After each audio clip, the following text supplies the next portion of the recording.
Unto us a child is born, King of kings, Lord of lords. Unto us a son is given, Jesus Christ the Lord. He came down from heaven above to redeem us to God. Praise the Lord, God has come to us. Praise the Lord, God has come to us.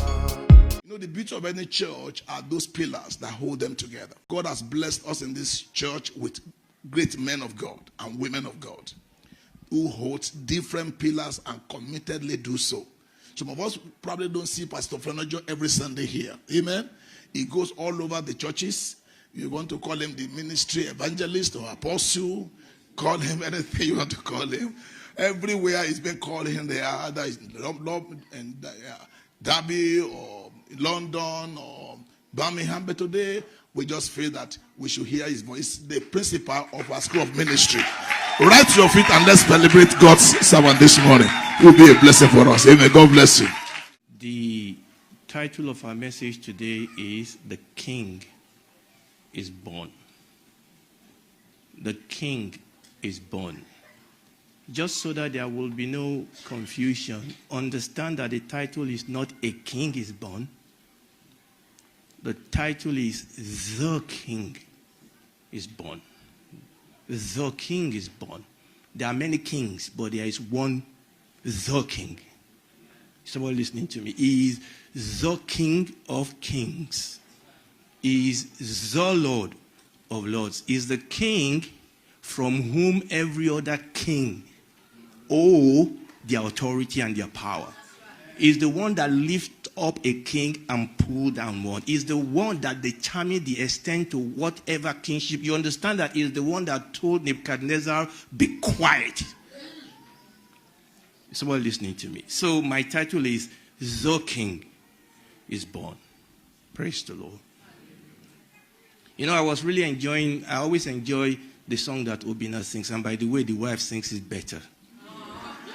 No, it's a fact. That is fact. Amen. I love that song. But there's one word in that song I wish the composer didn't use. Who knows the word? What? Little. There's nothing little about Christmas. Someone listening to me. There may be something little about the way people celebrate it. There may be something little about people's attitude to it. But let me tell you something. There's everything great about Christmas. Nothing little, please, about Christmas. I still love the song.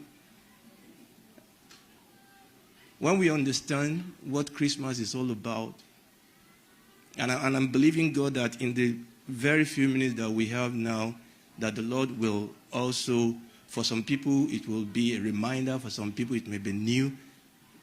The King is born. The King is born. I'm reading from Matthew chapter 2, just verses 1 to 3 now. Now, when Jesus was born in Bethlehem of Judea in the day of Herod the king, behold, there came wise men from the east to Jerusalem, saying, what? Where is he that is born, what? King of the Jews? For we have seen his stars in the east and are come to worship him. When Herod the king heard these things, he was troubled, and all Jerusalem with him. Now, I've highlighted a couple of words there that I want to focus on this morning. They said, where is he that is born, what? King of the Jews. And they said, we have seen his star. We saw his star. And then, consequence, as a result of our seeing something, we are doing something. Listen to me. Your doing tells me what you see. Is someone listening to me? We saw his star and we have come. We have traveled days. You understand, in those days they didn't have a jet. They traveled days, and a lot of these travel are very dangerous. But something they saw. There's something they saw. And I'm praying and I'm believing God that I and yourself will see. Is someone listening to me? He said, we saw. We saw his star, and we have come. And we have not come to have a picnic. We have not come to rub his head. So we have come to worship. We talk about the gift that the wise men gave him. You need to understand that it's a worship. Someone listening to me. And you need to understand that they worship him much more than with the gift. They worship him with their life. Remember that the king told them to come back, and they disobeyed the king because they had an encounter with the angels. We saw his star, and we have come. We saw his star in the east, far away, and we have come to worship him. There's something I just want you to see here. I'm going to talk about a couple of people in the scripture that the Bible tells us, people that angels announced their birth before they were conceived. The first one is Isaac. Second, Samson. Third, Solomon. Fourth, Josiah, Cyrus. Then John the Baptist. And finally, the Lord Jesus Christ. Now, these are the list of people in the scripture that the Bible says that angels announced their birth before they were conceived.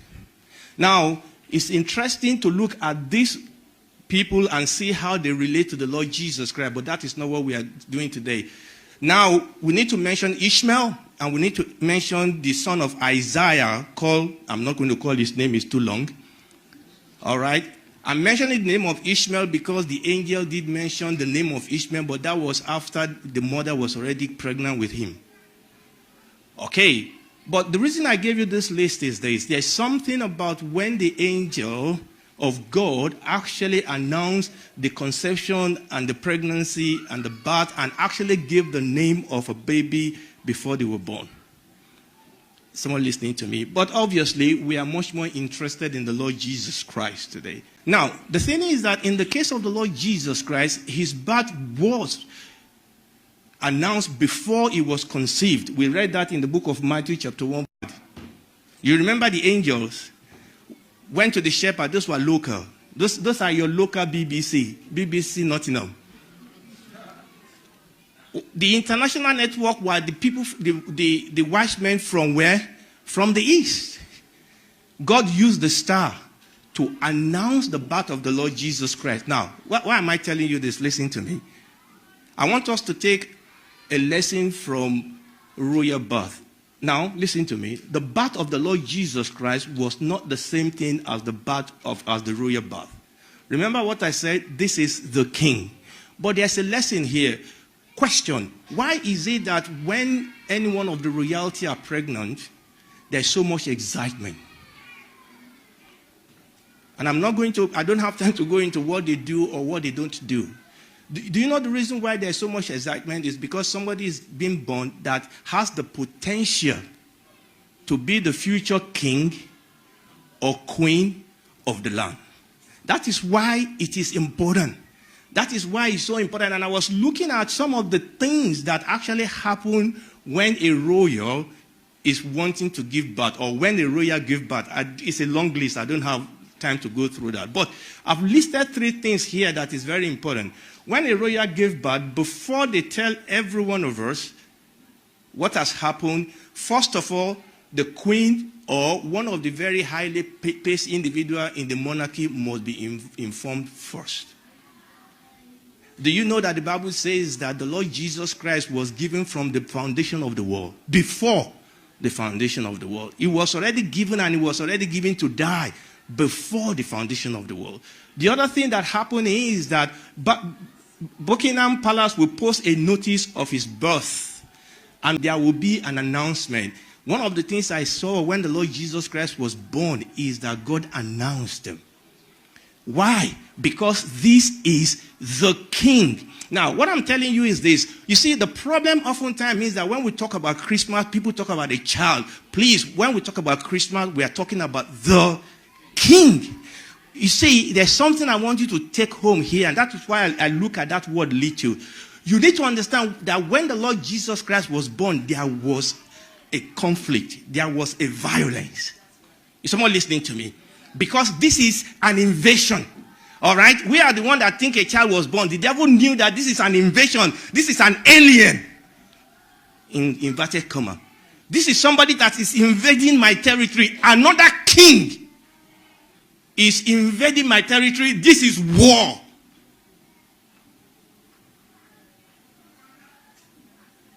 This is war. Because this is a king. I wish I can sit down here and talk to you about the animal kingdom when another male invaded your own territory and then you have to show some strength. I want you to see that when the Lord Jesus Christ was born, do you know, by the way, let me tell you this. You understand that when we talk about the nativity story, we are not talking about a day or week. The nativity story actually covered 2 years. Okay, so the nativity story covered about 2 to 3 years. So understand that. So I'm not going to go into that. But do you understand that when the Lord Jesus Christ was born, I said there was war.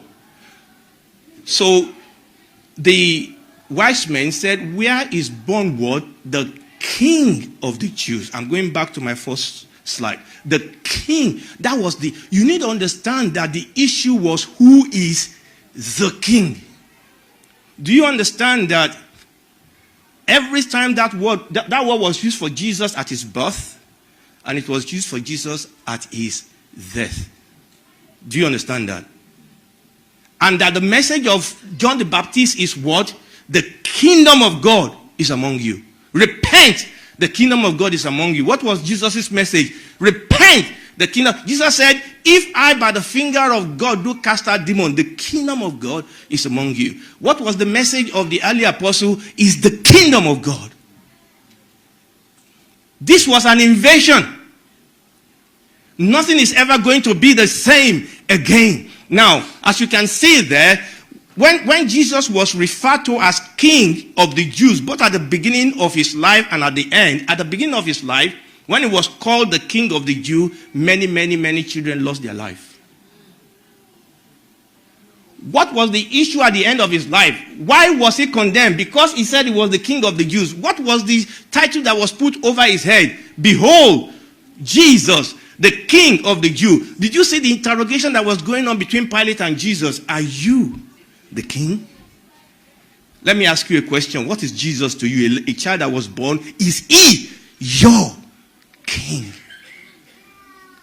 Let me tell you something. When we celebrate Christmas, we are pledging allegiance to the king. This service is a service where you come to pledge your allegiance to the king.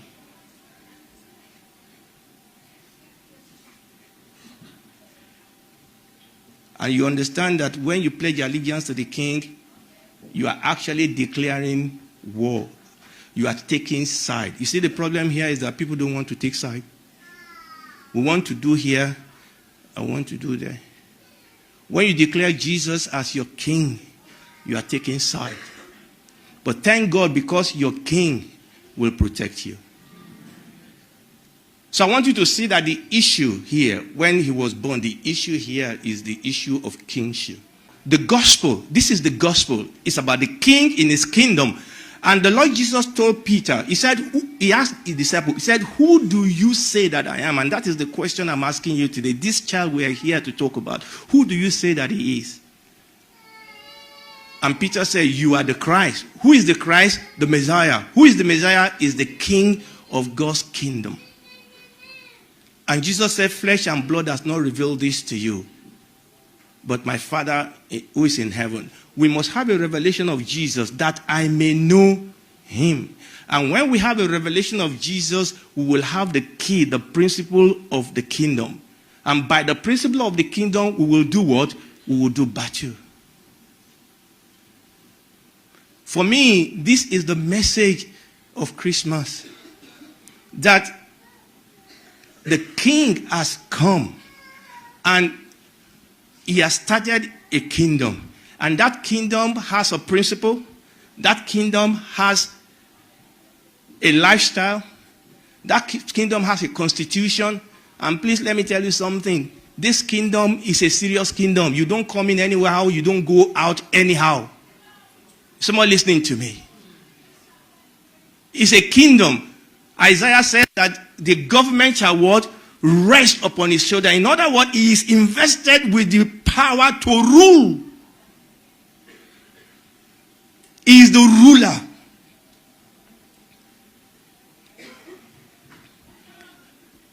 We must love him, but we must also fear him. Is someone listening to me? I'm not talking about morbid fear. I'm talking about the fear that belongs to the king. I mean, if the queen is coming here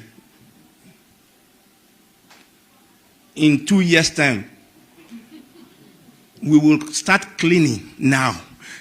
In fact, some of us will go and buy a new dress. And I remember somebody shake him and he said he's not going to wash this hand forever.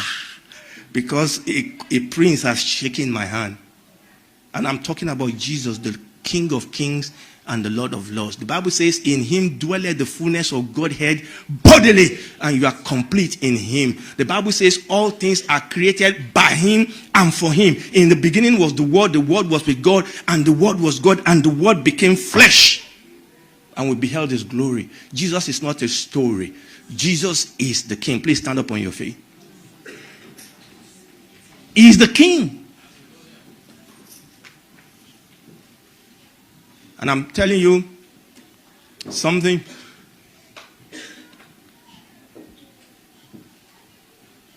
Don't you ever, ever, ever mess up with the king. You see, people talk about Jesus and I wonder. You know, when you look at him in the book of Revelation, the Bible says that his eyes was glowing like that of his son in his strength. The Bible says that the word that comes out of his mouth was as a sword. And I'm going to tell you something else. The kingdom of God is not here to beg you. When the kingdom of God comes, it comes to give you an ultimatum.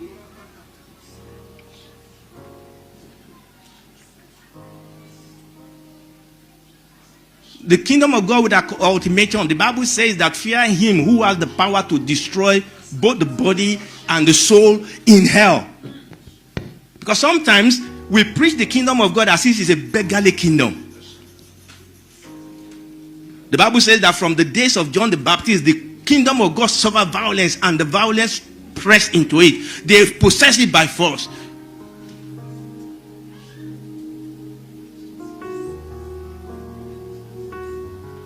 It's an invasion of a kingdom.